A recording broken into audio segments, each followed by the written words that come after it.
接下来持续来关心到的是大陆很出招了，这一回斩断的是一共我们要来看到细节项目了，1005项的。日本的军民两用的物资，经济上面也会另外出拳。刚刚讲的1005项，这个是包含在军民两用的这些军事物资。那另外一方面，我们等一下也会来看到在经济上面的重拳，包括在观光跟消费面也会来一起做关注。赶快来看今天3个火线话题，我们请来宾帮我们特别做解答的。这一次最新的消息是中国大陆针对日本的军工、高科技产业的出口开始有了非常多的限制，而且细项已经完全出来了。来看，包括了稀土，包括了关键的金属和高阶电子等等。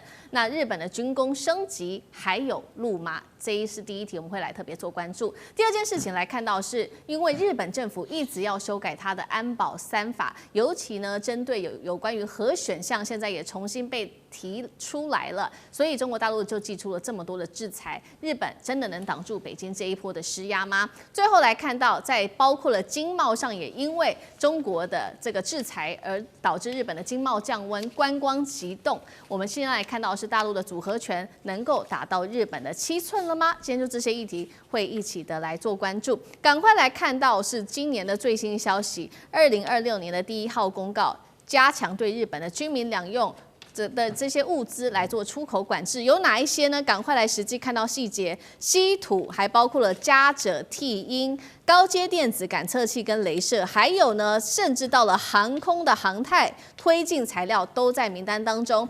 还另外看到的还有核材料、化学制品跟微生物、导航、船舶等等的制品，这制裁的项目非常的多，等于直接掐住了日本军工跟高科技升级的血管。怎么看中国这次出手是针对于高市要修订安保3法，因为它踩到了这条红线吗？这一波会不会比当初2010年钓鱼岛事件停工稀土还要对日本来说更伤？委员怎么看？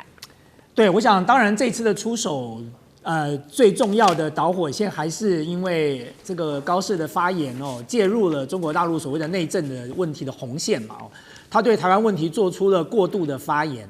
但是当然啦，就是说中国大陆为什么这一次出手这么重那么最主要的原因也是在于说那个是高市各位知道，在日本的右翼的势力是台湾台独最重要的幕后支持者。就我过去从政这10几年，台湾的这些独派的政治人物，他们很多的资金跟资源都是来自于日本的右翼势力，像我们最早以前讲到的那个什么金美玲这是很好的代表嘛所以日本右翼的政客跟台湾的台独势力是绑在一起的。但是过去日本右翼的这些政客还会遮掩一下就是虽然他暗中支持，他表面上不会讲得这么大声，不会敲锣打鼓。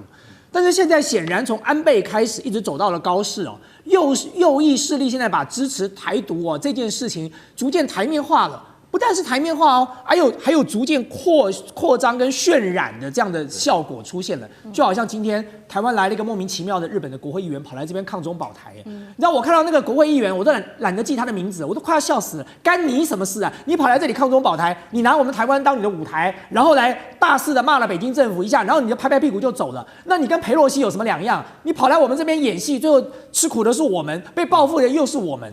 日本的现在的政治人物都在玩这一招所以对北京政府来讲，他借着高市这件事情，他其实不是要打高市一巴掌而已，他是要狠狠的重打日本的右翼势力，要让他们知道说你们必须要知所进退你们不要以为这件事情上你们可以任意的踩红线那你更不要提到日本准备要修安保这个三文件了，这就完全就是日本军国主义重新复辟了。我刚才讲过，谁知道今天的日本会不会变成24世纪大战的日本？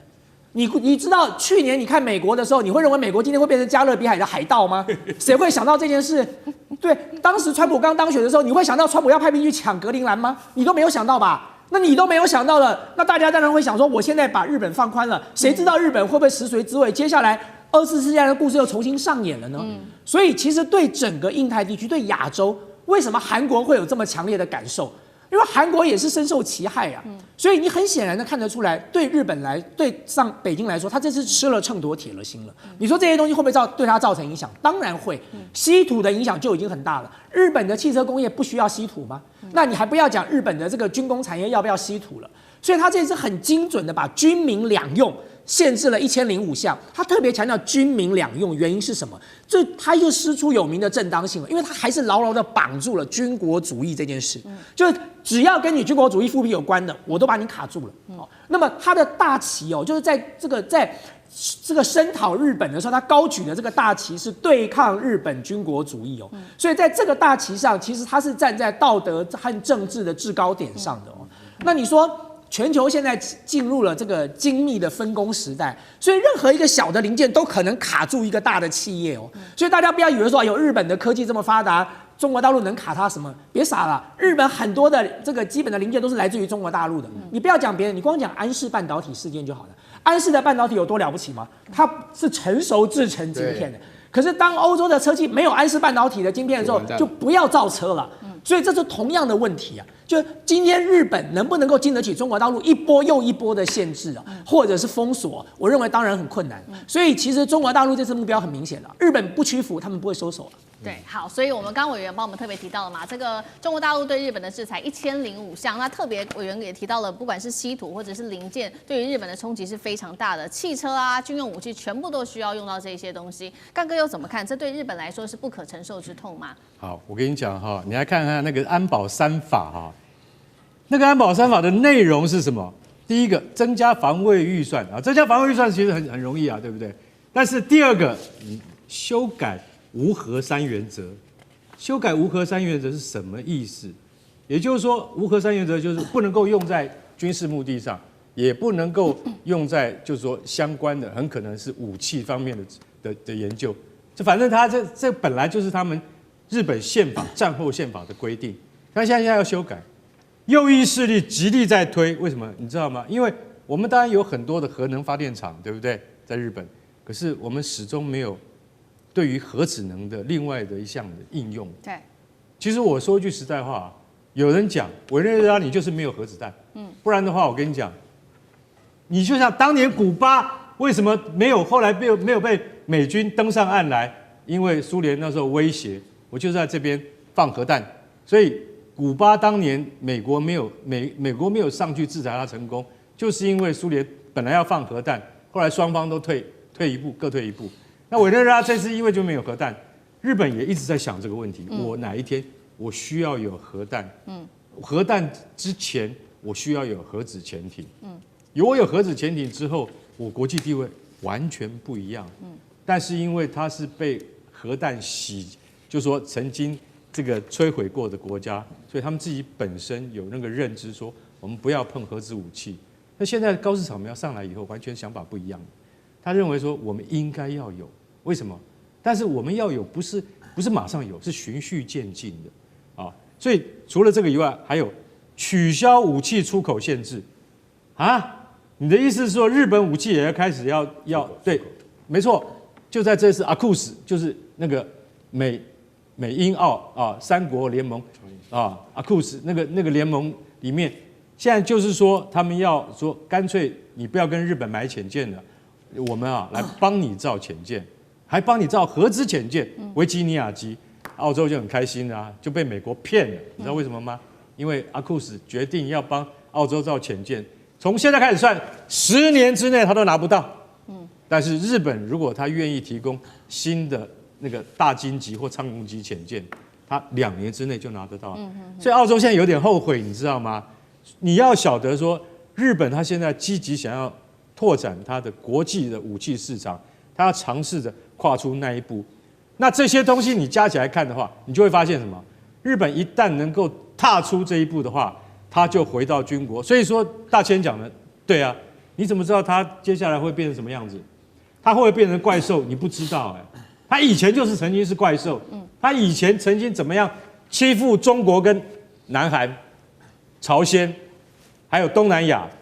它是一个什么样的怪兽？它怎么样被演变成那样？那就是因为国际联盟的绥靖主义造成它这样，造成希特勒变成那样的杀人魔。所以我跟你讲，日本的军国主义，你现在只是暂时被压抑着，右翼势力只是暂时抬不起头来。但它一旦翻身过来的时候，你会拉不住它，因为日本有这样的工业实力。现在日本的稀土50%控制在中国的手上。有我们知道的，除了稀土之外，还有钾、锗、锑啊这些重金属，这些都就是说老实讲一句，来源都在中国的手上。那日本从别的地方拿得到拿不到？拿得到，但是问题是它的成本会增加。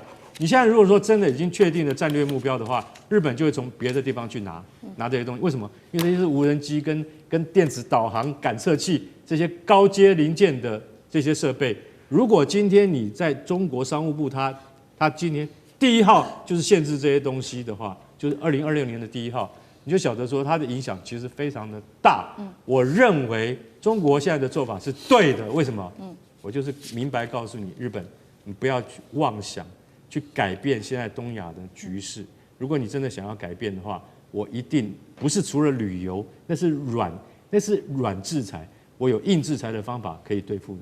好，这个是硬制裁，针对中国大陆对于日本在军事上尤其的制裁。那另外一方面，除了在这个军事上面、科技上面这些高阶科技的制裁之外，我们来看到大陆也针对经贸跟观光，针对日本做了很大的制裁。尤其先来看到经贸啊，日中本来在今年会有个经济团体新年会，那么中国驻日大使已经确定了首度缺席，3大经济团体原定1月访中计划直接延期。再来就是观光，现在也是急动哦，中国游客占日本消费观光20%以上，其中静冈更是高达40%哦。如今在日本的百货还有免税的这些药妆销售年减幅暴增啊，达到了2成，饭店价格暴跌，地方经济急动。一个是针对军事的制裁，另外还有观光消费对于日本的冲击有多大？老师，这个对日本的一个冲击的话呢，其实是一个全面的哈，因为刚刚我综合下来，大家要了解啊。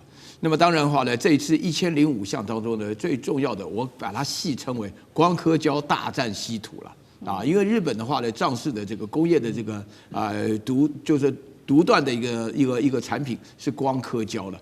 那大陆现在的话呢，就是不是做好准备的话呢，也就不会发布这条消息。我不晓得大家记不记得上个礼拜的时候，日本还有一个消息，就是日本的话呢，他们所使用的稀土的话呢，依然有65%以上是从大陆进口。那个时候就很多人觉得奇怪，大陆怎么迟迟一直不肯出手？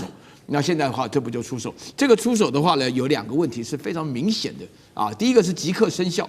啊，马上就生效，就说昨天1月6号宣布的啊，今天是1月7号吧，对不对？马上就开始生效了。所以说日本的话呢，他们那个太平洋司的话呢，这个司长的话呢，就外交部的哈，叫做金井正章啊，就是前一阵子跟刘敬收在一起，刘敬收穿那个武士装，插了口罩，那个金井正章啊，然后呢，他就马上提出严正的抗议。这个对日本来讲的话，日本的准备不足。然后另外的话呢，所有的军事的科技的话呢，有关军事方面的生产的话呢，它都全部要停止。然后再接下来，你刚刚提到了观光的话呢，那么对大陆来讲的话呢，这个观光现象，其实严格来讲，大家如果注意这方面消息的话呢，日本在观光的这方面表现得非常强硬的啊，有很多的餐厅讲不招待中国人，甚至还有餐厅的话呢，中国人贵了60%啊，这些现象都发生。所以这个情况是越演越烈，所以大陆现在普通老百姓的话呢，也可以感觉到去日本玩是不受欢迎的，那就不要去了。所以在这种情况下的话，对日本来讲，但是日本整体来讲，关西地区遭遇的损失特别大啊，因为日本人喜欢去关西，就是金板神、加奈良什么，日本人就是日本人喜欢欢迎中国人就在那边。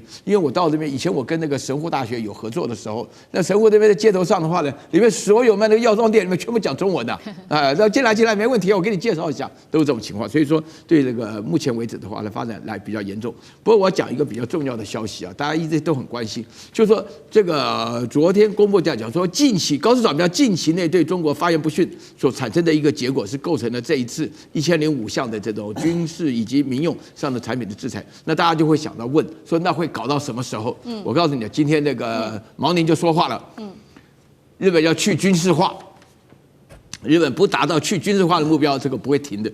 啊，这个反正已经呼应了我们前面2位来宾所讲的内容，就是说日本一个战败国就没有资格拥有任何的军事化，不要说是自卫了啊，就是拥有任何的什么导弹啊什么，通通都不行啊。那这个情况的要求，这个标准讲起来的话，我觉得像以我这种这个热血分子的这种身份来讲，那差不多。